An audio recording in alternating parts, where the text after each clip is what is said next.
They called her the Death Bride. And as Sorel knelt in the mud of her family's courtyard, her stepmother's hand still stinging across her face, she believed them. The black crescent scar on her neck, the mark that had killed her mother, the curse that promised to destroy any mate foolish enough to bond with her, burned like a brand of shame. No one would ever want her. No one would ever save her. She was wrong. From the shadows of the colonnade, Alpha King Corvin of Valdrin watched. He'd come to negotiate a treaty with her father's house, slipping away from the tedious formalities to clear his mind. He hadn't expected to witness a young woman being beaten by her own family. He hadn't expected the strange pull in his chest, a sensation he shouldn't be able to feel at all. Corvin hadn't felt anything in 15 years. The curse that bound his bloodline had stolen all physical sensation from his body. No warmth, no cold, no pleasure, no pain, nothing. Until her. When he stepped out of the shadows, everything changed. He claimed her before the entire household, demanded her as part of the treaty, and took her back to Valdrin as his bride. But he made one thing absolutely clear from the start. "I will never love you," he told her. "This is an arrangement, nothing more." She accepted. After all, what did a death bride have to lose? Neither of them understood how impossible his vow would be. The courtyard behind Thornwood Manor was supposed to be empty. That was why Matilda had chosen it. Sorrel's knees hit the cobblestones hard enough to bruise as her stepmother's palm connected with her cheek for the third time. The crack echoed off the stone walls, followed by the cruel laugh of her stepsister Cassia. "Look at her," Cassia sneered, circling like a vulture. "The death bride, groveling in the dirt where she belongs." Sorrel kept her head down, copper hair falling around her face. She'd learned long ago that fighting back only made it worse. "You've embarrassed this family for the last time." Matilda's voice dripped with venom. "The Alpha King himself is here for treaty negotiations, and you dare show your face at dinner, with that mark on display." Sorrel's hand went instinctively to her neck, to the black crescent moon scar curving below her jaw. The death mark. The curse her mother had carried before her. "I wore the high collar," Sorrel whispered. "I covered it." Not well enough. Matilda grabbed her hair and yanked her head back. Lady Vernal saw it. She asked questions. "Do you understand what that could do to Cassia's prospects?" "I'm sorry." "Sorry doesn't undo the damage." Matilda shoved her, sending Sorrel sprawling. "You're a stain on this house, a reminder of your father's shameful first marriage." "My mother wasn't," Sorrel started, but Cassia's foot caught her ribs, driving the air from her lungs. "Don't speak of her," Cassia hissed. "She was a death-marked Omega who killed herself rather than murder her mate." It wasn't true. Her mother had died of fever. But the rumors had spread anyway, poisoned by Matilda's whispers. "Perhaps," Matilda said slowly, "it's time we considered more permanent solutions. Once the Alpha King leaves tomorrow, there will be no witnesses to whatever unfortunate accident might befall you." Sorrel's blood went cold. "No one would question it," Cassia added. "The death bride, finally claimed by her own curse." "Please," Sorrel whispered. "I'll leave. You'll never see me again." "And risk you returning to claim your inheritance?" Matilda shook her head. "This ends tonight." She raised her hand again. It never fell. "I wouldn't." The voice cut through the courtyard like a blade, deep, cold, carrying an authority that made Matilda freeze mid-swing. Sorrel's eyes flew to the colonnade, where a figure emerged from the shadows. Tall, powerfully built, dressed in black, that absorbed the torchlight. The Alpha King of Valdrin. "Your Majesty." Matilda's voice came out strangled. "We weren't. This isn't. She's just a servant who needed discipline." "She addressed you as her father's wife." Corvin's pale green eyes swept the scene with frightening calm. "Which means she is nobility. And you were about to strike her again." He stepped closer, and Sorrel felt something strange wash over her. An aura of power so intense, it pressed against her skin. But beneath it, something hollow. His gaze dropped to her, kneeling in the mud. "What is your name?" he asked. "Sorrel, your majesty. Sorrel of House Thornwood."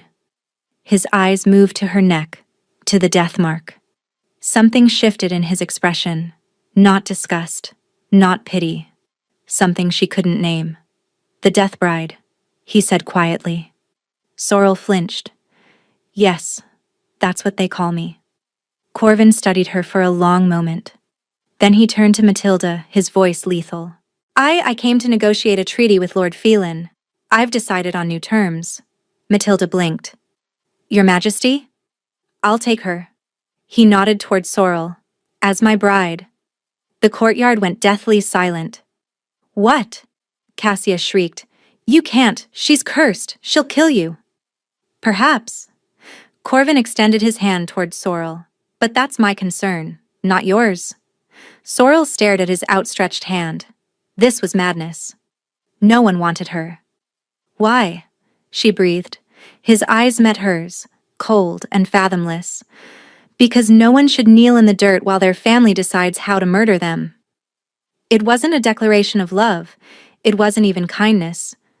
But it was more than anyone had ever offered her. Sorrel took his hand. The carriage ride to Valdrin took 3 days. 3 days of silence from the Alpha King, who rode alongside on a massive black stallion rather than sitting inside with her. 3 days of wondering if she'd made a terrible mistake. On the 4th morning, Sorrel woke to find the carriage had stopped. She pushed aside the velvet curtain and caught her breath. Castle Valdrin rose from the mist like something out of a dark fairy tale. Black stone towers pierced a gray sky, ancient and imposing and utterly beautiful. A guard opened the door. "My lady, His Majesty requests your presence in his study." Sorrel climbed down on unsteady legs, clutching the worn cloak that was all she'd been permitted to bring. The castle interior was dramatic. Soaring ceilings, dark tapestries, torches casting flickering shadows. Servants paused to stare as she passed. "Is that her? The one from Thornwood?" "Look at her neck, the death mark." Sorrel kept her eyes forward, chin high. She'd survived worse than whispers. The guard stopped before a heavy oak door. "The Lady Sorrel, your Majesty." "Enter." Sorrel stepped inside and found herself in a vast study lined with books. A fire crackled in the hearth, and standing by the window, framed by pale winter light, was Corvin. He turned as she entered, and again, she felt that strange hollow power radiating from him. He was striking in daylight, features sharp and aristocratic, and pale green eyes unsettling in their intensity. But something was wrong. He stood too still. His expression revealed nothing. Even his scent was muted. "Close the door," he said. She did, hands trembling. "You're afraid of me," Corvin observed. "Should I be?" The ghost of something, surprise, crossed his face. "Most people are. Most people haven't been promised to death since birth." Sorrel met his gaze. "I learned to fear other things." Corvin studied her, then gestured to a chair near the fire. "Sit. We need to discuss terms." "Terms?" "Of our arrangement." He remained standing. "I need to make certain things clear." Sorrel's stomach nodded. "Here it comes," she thought.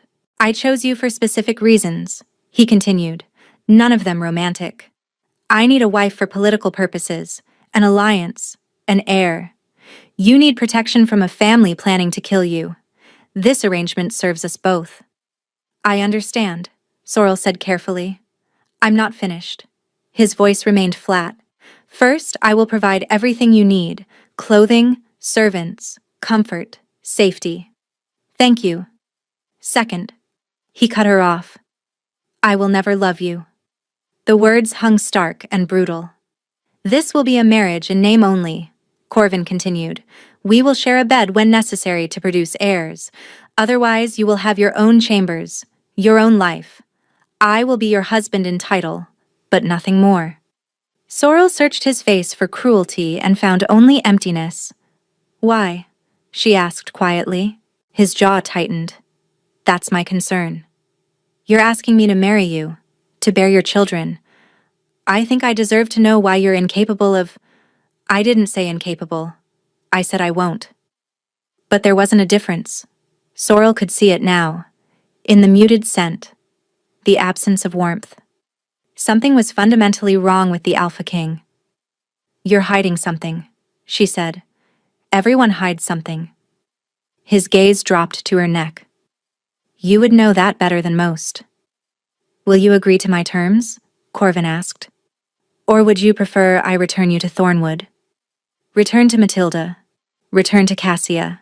Return to the family that had promised to make her death look like an accident. I accept your terms, Your Majesty. Sorrel curtsied. When is the wedding? Tomorrow. She blinked. Tomorrow? The sooner it's done, the sooner you're legally protected. Sorrel walked toward the door, then paused. Your Majesty? You stepped out of the shadows when you didn't have to. Whatever you're hiding, thank you. For that, at least. Corvin didn't turn around, but she saw his reflection in the window glass, and for just a moment, his expression cracked. Something raw surfaced before he buried it again. Don't thank me yet, he said quietly. The wedding took place at sunset in Valdrin's Great Hall. Sorrel barely remembered the ceremony afterward. She remembered the weight of the gown, deep green velvet. She remembered hundreds of faces staring, whispering about the death mark visible above her collar. She remembered Corvin at the altar in black, beautiful and remote as marble. And she remembered his voice, flat and formal, speaking the vows. I claim you as mine, my wife, my queen, my mate. When she repeated them back, she felt the ghost of something stir in her chest. Not the snap of a true mate bond. Something smaller. Something waiting. The priest pronounced them wed. You may mark your bride, Your Majesty. The crowd leaned forward, but Corvin merely lifted Sorrel's gloved hand and pressed his lips to her knuckles, cold and controlled. The crowd murmured in confusion. Your Majesty, the priest began, the marking will be conducted privately. Corvin's tone left no room for argument. He led her out of the great hall to a sitting room with a fire already burning. Your chambers, he said, releasing her hand. My rooms are in the east wing. He was leaving, already leaving, on their wedding night. Wait. The word escaped before she could stop it. Corvin paused. You didn't mark me, Sorrel said. In front of everyone. They'll say the marriage isn't real. They'll say many things. Does that bother you? I don't understand. You need this alliance legitimate. Why wouldn't you? The marking bite requires contact with skin. His wintry stare found the death mark. Your skin. I assumed you wouldn't want me near that particular area. The breath caught in Sorrel's throat. He was protecting her. Her modesty. Her secret. Her shame. Thank you, she whispered. Stop thanking me. He said it almost harshly. I'm being practical, not kind. But he wasn't. He could have demanded she bare her neck before the entire court. Instead, he'd kissed her hand and walked away. The marking, she said quietly. We'll need to complete it eventually. When you're ready, not before. And if I'm never ready? Something crossed his face. Pain, resignation, gone quickly.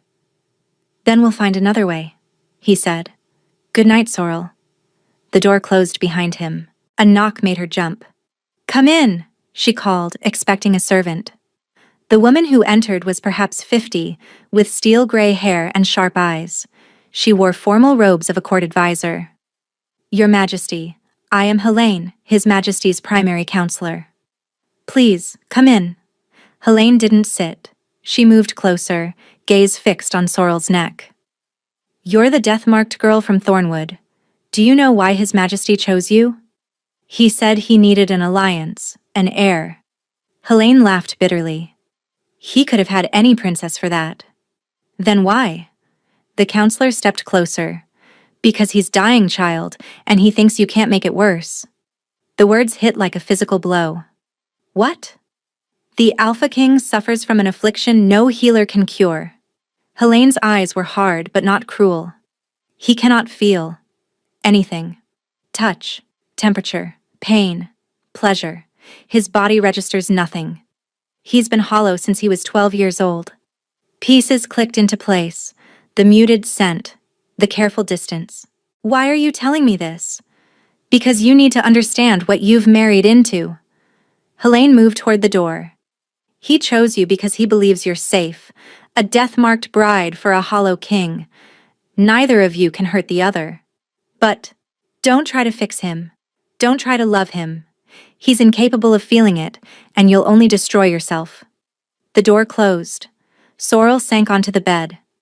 2 curses, 2 broken people, 1 impossible marriage. But beneath the fear, something else stirred. A tiny, defiant spark. If everyone had already given up on him, maybe that was exactly why she shouldn't. Sorrel didn't see Corvin for 3 days after the wedding. She explored the castle, learning its corridors and alcoves. The servants were polite but distant, watching her with wariness. On the 4th night, a knock came at her chamber door. Corvin stood in the corridor, dressed simply in a white shirt and dark trousers. Without formal attire, he looked younger, more vulnerable. "May I come in?" Her pulse quickened. "Of course." He entered and stood by the fireplace, keeping distance between them. "We need to discuss the air situation," he said. "I've put it off long enough." Sorrel's mouth went dry. She'd known this was coming. "I understand. I want you to understand what it will be like. With me." He was quiet for a moment. "I cannot feel physical sensation. Any of it. When I touch something..." He pressed his palm against the stone mantel. "I perceive pressure, but I don't feel texture, temperature, nothing." "What happened to you?" she whispered. "That's not relevant." "It is to me." Something surfaced in his gaze. No one had asked before. "A curse," he said finally. "Placed on me when I was young. When we lie together, I won't be able to feel you. Not truly. Any pleasure will be entirely one-sided." The clinical description made Sorrel's chest ache. "That sounds lonely," she said softly. His expression shuddered. "It's practical." But she was watching him closely, the tension in his shoulders, his hands curled into fists. He was bracing himself. "All right," she said. He blinked. "All right? I accept. But I have one condition." Wariness crept into his features. "What condition?" "You stay afterward, at least until I fall asleep." Confusion crossed his face. "Why? I just told you I can't..." "I'm not asking you to feel anything, I'm asking you to be present." Corvin stared at her as if she'd spoken a foreign language. "Very well," he said at last. He extinguished the candles until only firelight remained. Then he approached, movements careful. "The mark," he said quietly. "Will you let me see it?" No one had ever asked to see it. They'd only recoiled. Slowly, she tilted her head, exposing the black crescent. "May I?" His fingers hovered near her skin. She nodded. His fingertips brushed the mark, and he went utterly still. "What is it?" Sorrel asked, alarmed. His voice came out breathless. "I felt that." "What?" "Your skin. The mark." He pressed his palm fully against her neck, eyes widening. "I can feel the heat of you. Sorrel, I can feel this." Her pulse raced. "That's impossible." "I know what I said." He was staring at his hand like it belonged to someone else. 15 years, and I felt nothing. But you. He pulled back abruptly. "This changes nothing," he said, voice unsteady. "Corvin. It changes nothing." So she did the only thing she could. She reached out and took his hand. Corvin froze. She watched sensation flood through the contact, real sensation, for the first time in 15 years. His lips parted. His breath shuddered. "Stay," she said simply. Whatever this is, we'll figure it out together. He didn't answer, but he didn't pull away either. The nights that followed rewrote everything Corvin thought he knew about himself. He came to Sorrel's chambers each evening, telling himself it was duty. But every time her skin touched his, sensation crashed through him. Heat, texture, pleasure.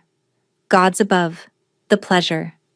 He'd forgotten what it felt like to want something, to crave someone's touch so desperately that distance became its own kind of pain. He didn't understand it. Neither did the healers he'd consulted in secret.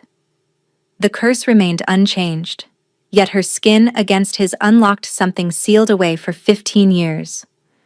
"You're thinking too loudly," Sorrel murmured one night, her head resting on his chest.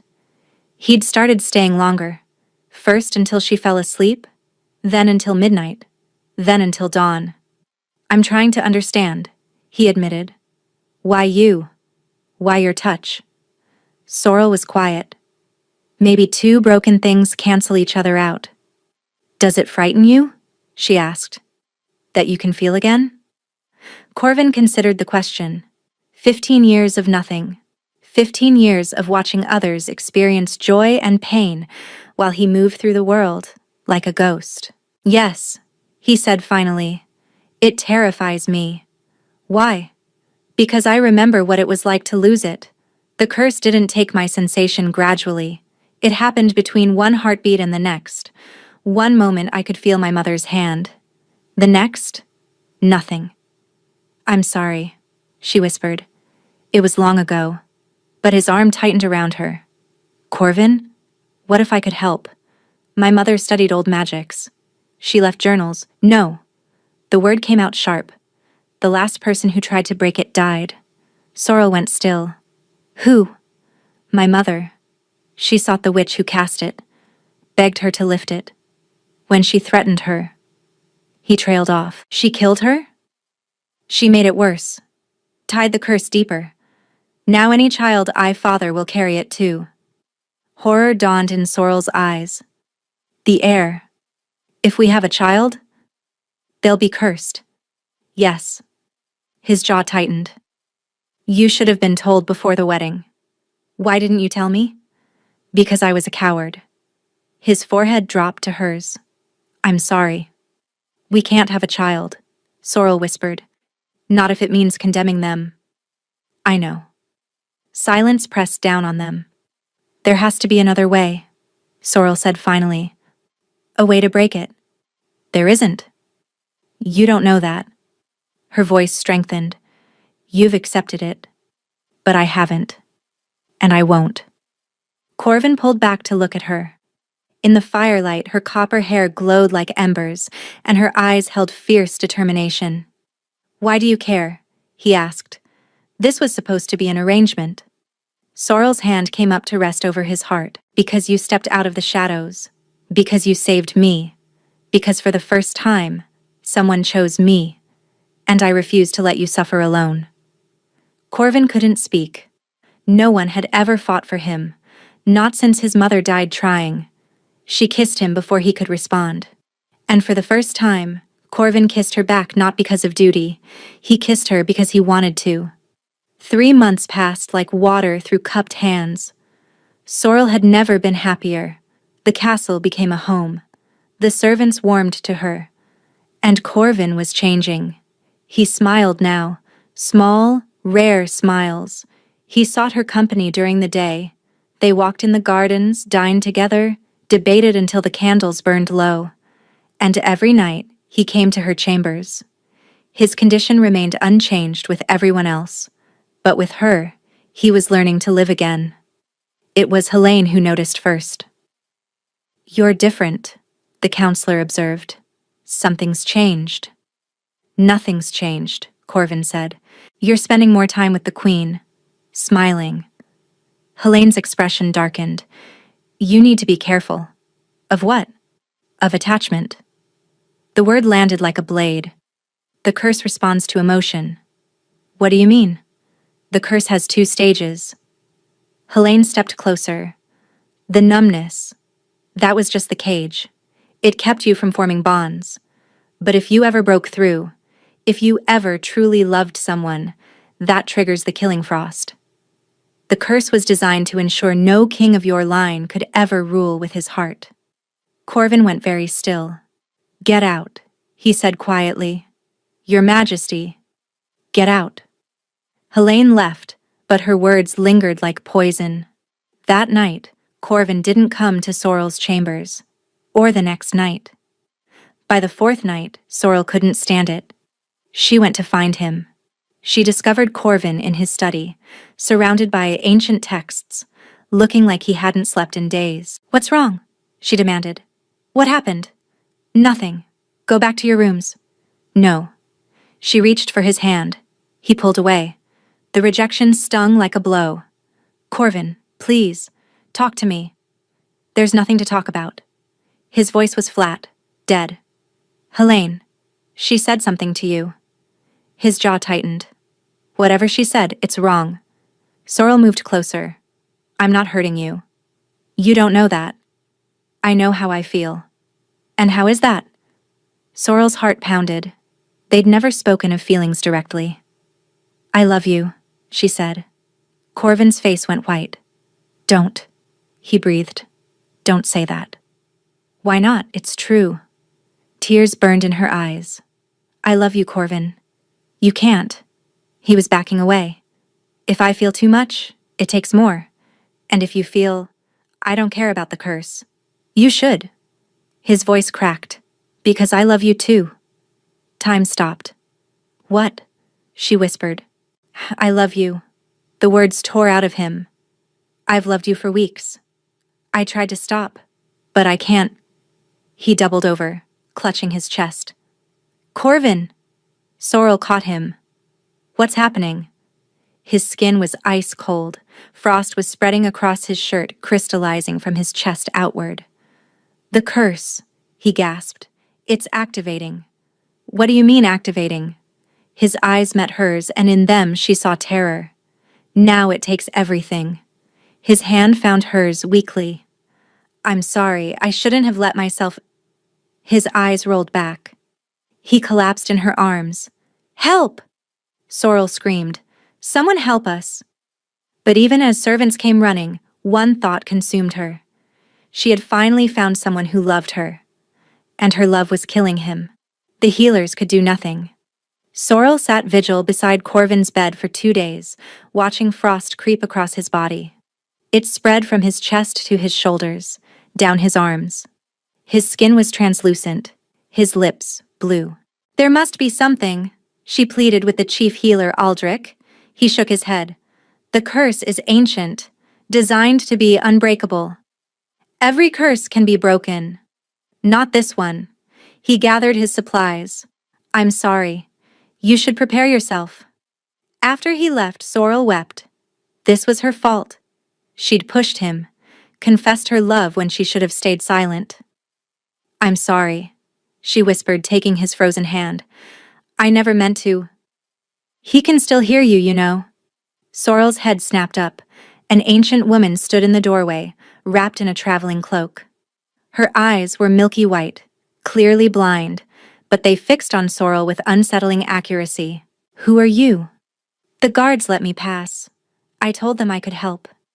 The old woman shuffled closer. "Though, whether I will depends on you?" "What do you mean?" "I know what you are, child, even if you don't." Sorrel touched her neck. "I'm cursed." "Is that what they told you? That the mark of the moon healer is a curse?" "Moon healer?" "Your mother's line, stretching back 1,000 years." The woman settled into a chair. "The black crescent isn't a death mark. It's a sigil. The ability to absorb and neutralize dark magic." Sorrel's blood roared in her ears. "That's impossible. Matilda knew what your mother was. What you are? She spread the death curse rumors to isolate you, to ensure no one would bond with you and awaken your abilities." "Why?" "Because she was afraid you'd discover the truth, that you carry enough power to break any curse ever cast." Sorrel stared at Corvin, frost consuming him. "Even if it's true, I don't know how to use this power." "Then stop hiding." The old woman rose, The curse binding him was cast by my sister. I cannot undo her work. Blood magic prevents me. But you can. How? Place your mark against his heart. Open yourself completely. Let the sigil drink the darkness from his blood. The woman's expression softened. It will hurt. More than anything you've felt. But if your love is strong enough, it is. The old woman nodded and disappeared. Sorrel turned to Corvin. His breathing had grown weaker. The frost had reached his throat. I need you to hold on, she whispered, climbing onto the bed. Just a little longer. She pressed her lips to his frozen forehead. Then she tilted her head and pressed her mark directly against his heart. The world exploded into pain. It was like being burned and frozen simultaneously. The curse fought her with everything it had. Dark magic clawed at her mind, showing her visions of death, trying to convince her she wasn't strong enough. The death bride, finally claimed by her own curse. But Sorrel held on. She thought of Corvin stepping out of the shadows, his hand extended toward her in that muddy courtyard. Every kindness he'd shown when he thought no one was watching. She thought of his laugh, his smile, the wonder in his eyes when he'd felt her touch for the first time. She thought of him saying, "I love you," like it was being torn from his chest. And she pulled. The curse screamed. Sorrel screamed with it. Black tendrils of magic poured from Corvin's body into hers. The death mark on her neck burned, glowing silver white. "You cannot have him," she gasped. "He's mine." The curse surged harder, but Sorrel was the daughter of Aneth Thornwood, the granddaughter of moon healers, and she was done hiding. "I said he's mine." The mark blazed, and the curse shattered. Sorrel collapsed beside Corvin, body shaking, vision swimming, but beneath her cheek, she felt something. Warmth. "Sorrel?" The voice was hoarse but unmistakably his. She forced her eyes open. Corvin was staring at her, frost melting, color returning. "You're alive," she breathed. "You saved me." Wonder filled his voice. "How?" "Later. Rest now." His arms came around her, and for the first time his embrace held warmth. Real warmth radiating from his own body. "The curse," he said slowly. "It's gone. I can feel everything. The sheets. The air. My heartbeat." His voice cracked. "Sorrel, what did you do?" "Loved you," she murmured. "Turns out that's all it took." When Sorrel woke, sunlight streamed through the windows. Corvin sat beside the bed, watching her with an expression she'd never seen. "How long?" she asked. "2 days." He took her hand, and she watched his face transform as sensation flooded through. "The healer said you nearly died." "Stubbornness," she said weakly. "Family trait." Corvin laughed, a real laugh, full and warm. "The old woman," Sorrel remembered. "Did she?" "Gone. But she left something." He withdrew a folded letter. "The truth." Sorrel unfolded it with trembling hands. "To the new Queen of Valdrin. You have broken what my sister created. The truth you deserve. The curse was commissioned 40 years ago by Lord Edric Valdrin, Corvin's own grandfather. He feared his son was too emotional, too likely to be swayed by love. He wanted an heir who would rule with cold logic. My sister granted his wish. The price was paid in blood. His wife's blood, though he told everyone she died of fever. You have proven love is stronger than any magic. Maren." Silence hung heavy. "My grandfather," Corvin said quietly. "My own grandfather did this. Killed my grandmother. Cursed his bloodline. I'm sorry. Don't be." He pressed her hand to his cheek. "He's long dead. His cruelty died with him. And thanks to you, the curse dies too." "Our children?" Sorrel's eyes widened. "Will they?" "No." Corvin's smile was radiant. "When you broke the curse, you broke it completely. Any children we have will be free." Relief flooded through her so intensely she burst into tears. Corvin gathered her close, both crying and laughing. "I love you," he said. "I can finally say it without fear." "I love you too." She pulled back to look at him. What happens now? Now?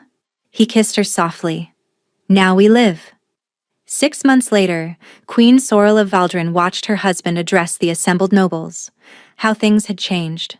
The castle that had whispered about her death mark now celebrated her as the queen who broke the ancient curse. And Corvin stood before his people not as the cold king they remembered, but as a man transformed. He smiled freely, laughed easily, touched her constantly, marveling at sensations others took for granted. The treaty with the Eastern Territories is finalized, Corvin announced, thanks to my queen's diplomatic efforts. Applause rippled through the hall. 6 months ago, he continued, I brought a woman here expecting nothing but a political arrangement. I told her I would never love her. His eyes found hers. I have never been more wrong. The hall erupted in cheers. Later, they walked through the gardens. Autumn had painted the leaves gold and crimson. I received a letter today, Sorrel said. From Thornwood. Matilda is dead. Fever. Cassia inherited the estate. She's asking permission to visit. Do you want to see her? Sorrel considered. Cassia had been cruel for years, but she'd been a child raised on poison. Maybe someday. Not yet. Corvin nodded. I have news as well. He stopped beneath an ancient oak. The healers confirmed it this morning. Sorrel, you're pregnant. The world went still. Pregnant? She breathed. Certain. His hands cupped her face. A child who will never know curses or the coldness that consumed my family for generations. Her hand went to her stomach. A life created from love. A life born free. I'm scared, she admitted. So am I. He smiled. But we'll figure it out together. She laughed through tears. That's what we do. He kissed her then, soft and deep. Around them, autumn leaves drifted like golden snow. They called her the Death Bride once. Now they called her the Queen, who loved so fiercely she broke an unbreakable curse. And as Corvin held her beneath that ancient oak, his hands warm against her skin, his heart beating strong against hers, Sorrel thought that maybe, just maybe, love was the greatest magic of all. Thank you for listening to this story. If you enjoyed it and would like to support the channel, hit the subscribe button. Let me know what you thought in the comments below. I always read them, and they mean more than you know.